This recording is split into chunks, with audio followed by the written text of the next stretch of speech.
অসমত ঈশ্বৰ বৃহৎ পৰিকল্পনা।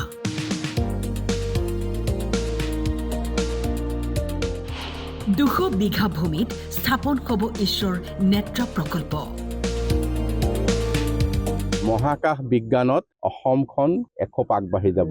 এই নেত্ৰা প্ৰজেক্টৰ কাৰণে ছেটেলাইট লঞ্চ কৰাৰ কাৰণে মহাকাশ বিজ্ঞানত ৰাজ্য হিচাপে হয়তো অসমখনৰ স্থান প্ৰথম হ'ব। এই ক্ষেত্ৰত মুখ্যমন্ত্ৰী ডাঙৰীয়াৰ এটা বিশেষ পদক্ষেপ আৰু তেখেতৰ ভূমিকা আছে, সেইকাৰণে এইখিনি সম্ভৱ হৈছে। মই ইজোৰ চেয়াৰমেন নাৰায়ণন ডাঙৰীয়াক যোৱাকালি আৰু আজি অসমত যিখিনি কথাৰ কাৰণে তেখেত আহি আমাক সংগ দিলে বা এছুৰেঞ্চ দিলে বা ছাপোৰ্ট কৰিম বুলি প্ৰতিশ্ৰুতি দিলে, তাৰ কাৰণে মই আমাৰ ৰাজ্য চৰকাৰৰ তৰফৰ পৰা, আমাৰ মুখ্যমন্ত্ৰী ডাঙৰীয়া আৰু ৰাজ্য চৰকাৰৰ তৰফৰ পৰা তেখেতক মই ধন্যবাদ জ্ঞাপন কৰিছোঁ।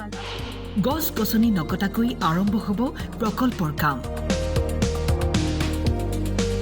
চন্দ্ৰপুৰত এয়া ঈশ্বৰ অধ্যক্ষ ডক্টৰ ভি নাৰায়ণন। ঈশ্বৰ নেত্ৰা প্ৰকল্পৰ স্থান পৰিদৰ্শন কৰে অধ্যক্ষগৰাকীয়ে।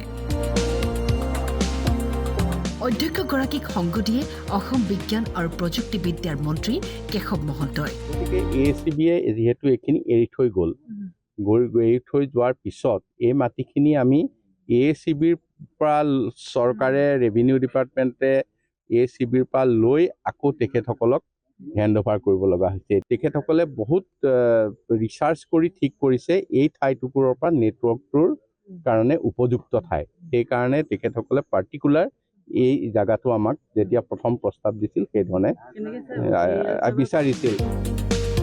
অসম বিজ্ঞান আৰু প্ৰযুক্তি বিভাগৰ মতে ৰাষ্ট্ৰীয় মহাকাশ সম্পদ সুৰক্ষাৰ বাবে পৰ্যবেক্ষণ, তালিকাভুক্তি, মহাকাশ পৰিস্থিতিৰ মূল্যাংকন আৰু সময়মতে SSA তথ্য প্ৰচাৰৰ বাবে এক কেন্দ্ৰীভূত প্ৰণালী স্থাপন কৰা, পৰ্যায়ক্ৰমে ৰাডাৰৰ জৰিয়তে 2000 কিলোমিটাৰ পৰ্যন্ত পৰিসৰত 10 চেণ্টিমিটাৰ পৰিসৰৰ মহাকাশ বস্তু চিনাক্ত কৰিবলৈ সক্ষম হ'ব। উল্লেখ্য যে পূৰ্বৰ চন্দ্ৰপুৰ তাপবিদ্যুৎ প্ৰকল্পৰ 200 বিঘা ভূমিত এই প্ৰকল্প স্থাপন কৰা হ'ব। 2025 বৰ্ষৰ ডিচেম্বৰৰ ভিতৰত প্ৰকল্পটোৰ জৰিয়তে প্ৰথমটো কাম আৰম্ভ কৰা হ'ব বুলি উল্লেখ কৰে ইছৰৰ অধ্যক্ষগৰাকীয়ে। But I am convinced that this place is a very good place and we will be in a position to do whatever. Netra project, I mean, this is my first visit here and I am very happy that Honorable Minister of State Science and Technology, Minister Science and Technology, he has taken so much interest and he has come. That gives us little more energy to accelerate the things. So whatever is required towards that, we will accelerate. And as I told, within 1 year, you will see a major commissioning of some of the facilities. ঈশ্বৰ অধ্যক্ষগৰাকীয়ে প্ৰকল্পটোৰ ভিতৰত থকা গছ-গছনি নকটাকৈ পাৰিপাৰ্শ্বিক পৰিৱেশটো অটুট ৰাখি প্ৰকল্পৰ কাম আৰম্ভ কৰিবলৈ আহ্বান জনাই নেত্ৰা প্ৰকল্পৰ বিষয়াসকলক। You know, we all should be responsible citizens of this country. So what I told was, slowly we should preserve whatever plants are there.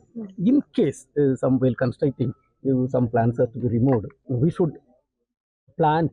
If we remove one plant, I told better to plant at least 3 plants equivalent, so that the ecosystem will be preserved. নুনমাটিৰ পৰা জয়ন্ত দাসৰ report, time 8।